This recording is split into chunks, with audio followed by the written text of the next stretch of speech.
नमस्कार, Chanakya IAS academy के daily current affair session में आपका स्वागत है। आज है 13 जुलाई और 13 जुलाई से जितने भी महत्वपूर्ण प्रश्न बनते हैं हम उन पर चर्चा करेंगे। हमारा आज का पहला प्रश्न है, हाल ही में जारी ग्लोबल फायर पावर की रिपोर्ट के अनुसार दुनिया की सबसे शक्तिशाली सेनाओं में भारत की रैंक क्या है?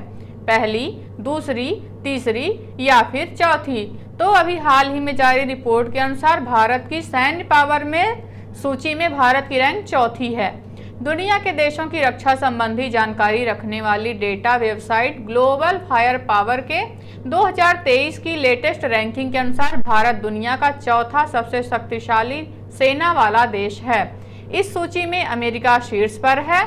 इस रैंकिंग में अमेरिका के बाद रूस, चीन क्रमशः दूसरे और तीसरे स्थान पर हैं।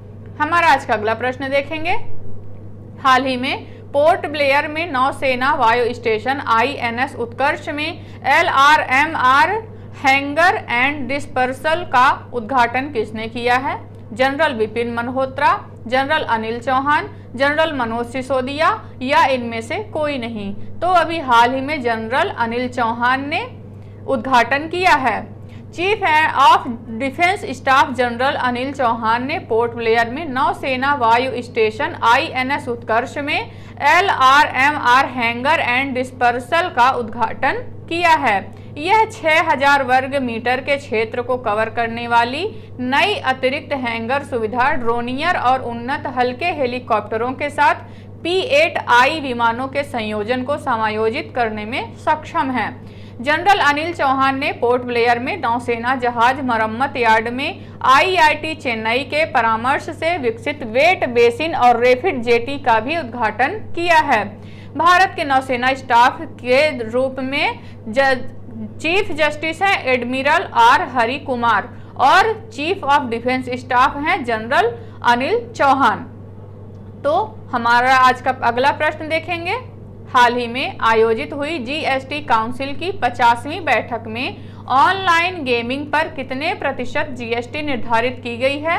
28%, 18%, 26% या फिर 22%? तो इसके लिए 28% GST निर्धारित की गई है ऑनलाइन गेमिंग के लिए। GST काउंसिल की 50वीं बैठक वित्त मंत्री निर्मला सीतारमण की अध्यक्षता में आयोजित की गई। इस GST काउंसिल की बैठक में GST ट्रिब्यूनल के गठन को भी मंजूरी दी गई है। GST काउंसिल ने ऑनलाइन गेमिंग, कैसीनो और घुड़दौड़ की फुल वैल्यू पर 28% GST लगाने को मंजूरी दी है। भारत में GST की शुरुआत 1 जुलाई 2017 से हुई है।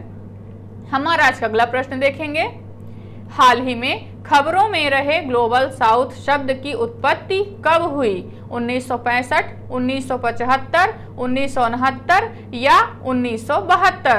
तो ग्लोबल साउथ शब्द की उत्पत्ति 1969 में हुई। ग्लोबल साउथ शब्द की उत्पत्ति 1969 में हुई जब राजनीतिक कार्यकर्ता कार्ल ओग्लेस्वी ने इसे पेश किया। 1991 में सोवियत संघ के विघटन के बाद इसकी लोकप्रियता में उल्लेखनीय वृद्धि हुई, जिसने द्वितीय विश्व युद्ध के समापन को चिन्हित किया।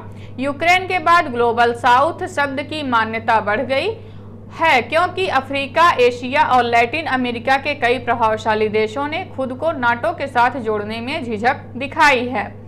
ग्लोबल साउथ शब्द मुख्य रूप से दक्षिणी गोलार्ध में स्थित देशों के एक विविध समूह को संदर्भित करता है, जिसमें लैटिन अमेरिका, अफ्रीका, एशिया और प्रशांत क्षेत्र शामिल हैं। यह राष्ट्रों के बीच राजनीतिक, भू-राजनीतिक और आर्थिक समानताओं के संगम का प्रतिनिधित्व करता है। हमारा आज का अगला प्रश्न देखेंगे, हाल ही में भारत ने अपने पहले क्षेत्रीय AI समाचार एंकर का अनावरण किया है। उसका नाम क्या है? सोफिया, लिसा, अवनी या गंगा? तो अभी हाल ही में भारत की पहली AI एंकर का नाम लिसा रखा गया है। AI उद्योग के लिए एक महत्वपूर्ण मील के पत्थर के रूप में ओडिया स्थित समाचार स्टेशन ओडिशा टीवी ने भारत की पहली क्षेत्रीय AI समाचार एंकर लिसा का अनावरण किया है। OTV ने लिसा को उड़िया भाषा में प्रशिक्षित करने की चुनौती को स्वीकार किया है और खुलासा किया कि उसकी दक्षता को और बढ़ाने के प्रयास चल रहे हैं। समाचार स्टेशन ने बताया कि लिसा जल्द ही एआई समाचार एंकर के रूप में अपनी क्षमताओं का प्रदर्शन करते हुए समाचार अपडेट की मेजबानी करेगी। लिसा के पास उड़िया, अंग्रेजी और अन्य कई भाषाएं बोलने की उल्लेखनीय क्षमता है। हमारा आज का अगला प्रश्न देखेंगे। हाल ही में तीसरी G20 संस्कृत कार्य समूह बैठक में गिनीज वर्ल्ड रिकॉर्ड बनाने वाली लंबानी कला का संबंध किस राज्य से है? तमिलनाडु, कर्नाटक, राजस्थान या आंध्र प्रदेश? तो लंबानी कला का संबंध कर्नाटक राज्य से है। कर्नाटक के हम्पी में आयोजित तीसरी G20 संस्कृत कार्य समूह की बैठक के अनुसार लंबानी कला के सबसे बड़े प्रदर्शन के लिए गिनीज वर्ल्ड रिकॉर्ड बनाया गया था। लंबानी समुदाय को बंजारा समुदाय के नाम से भी जाना जाता है। बंजारा शब्द वनज से बना है जिसका अर्थ है व्यापार करना, और जारा जिसका अर्थ है व्यापार करना। बंजारों की भाषा गोर बोली या गोर माटी बोली है या ब्रिंजारी है।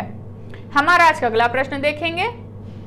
फ्रांसीसी सैन्य परेड में भारतीय अतिथि के रूप में किसे आमंत्रित किया गया है? द्रौपदी मुर्मू, राजनाथ सिंह, नरेंद्र मोदी या फिर अमित शाह? तो अभी हाल ही में नरेंद्र मोदी को आमंत्रित किया गया है फ्रांसीसी सैन्य परेड में मुख्य अतिथि के तौर पर। प्रधानमंत्री नरेंद्र मोदी को आपसी विकास को बढ़ावा देने, रणनीतिक और आर्थिक संबंधों को बढ़ाने का मार्ग प्रशस्त करने के लिए फ्रांस के बेस्टिल दिवस समारोह के सम्माननीय अतिथि के रूप में आमंत्रित किया गया है। बेस्टिल डे सैन्य परेड में भारतीय सेनाओं की भागीदारी देखी जाएगी, जो फ्रांस और भारत के बीच मजबूत रणनीतिक गठबंधन पर जोर देगी। हमारा आज अगला प्रश्न देखेंगे। 34वां अंतर्राष्ट्रीय जीव विज्ञान ओलंपियाड किस देश ने जीता है? भारत, अमेरिका, कजाकिस्तान या फिर जापान? तो अभी हाल ही में भारत ने 34वां अंतर्राष्ट्रीय जीव विज्ञान ओलंपियाड जीता है। भारत ने संयुक्त अरब अमीरात के अल ऐन में 8 दिवसीय कार्यक्रम में 4 स्वर्ण पदक हासिल करके 34वां अंतर्राष्ट्रीय जीव विज्ञान ओलंपियाड जीता है। IBO 2023 में भारतीय टीम का उत्कृष्ट प्रदर्शन उनके असाधारण ज्ञान, कौशल और कड़ी मेहनत को दर्शाता है।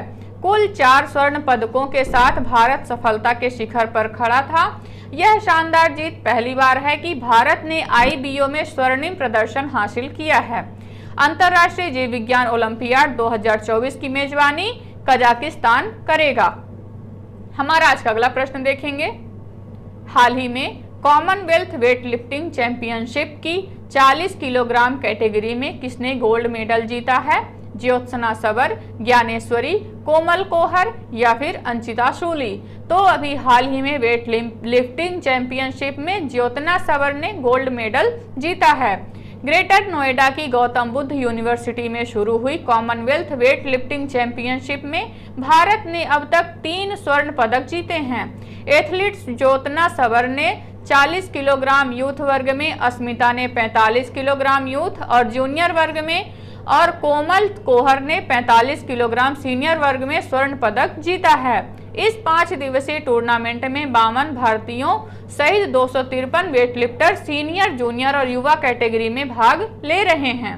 हमारा आज का अगला प्रश्न देखेंगे। हाल ही में अंतर्राष्ट्रीय मलाला दिवस कब मनाया गया? 10 जुलाई, 11 जुलाई, 12 जुलाई या फिर 13 जुलाई? तो अभी हाल ही में 12 जुलाई को अंतर्राष्ट्रीय मलाला दिवस मनाया गया। मलाला यूसुफजई की बहादुरी और सक्रियता का सम्मान करने के लिए हर साल 12 जुलाई को अंतर्राष्ट्रीय मलाला दिवस मनाया जाता है।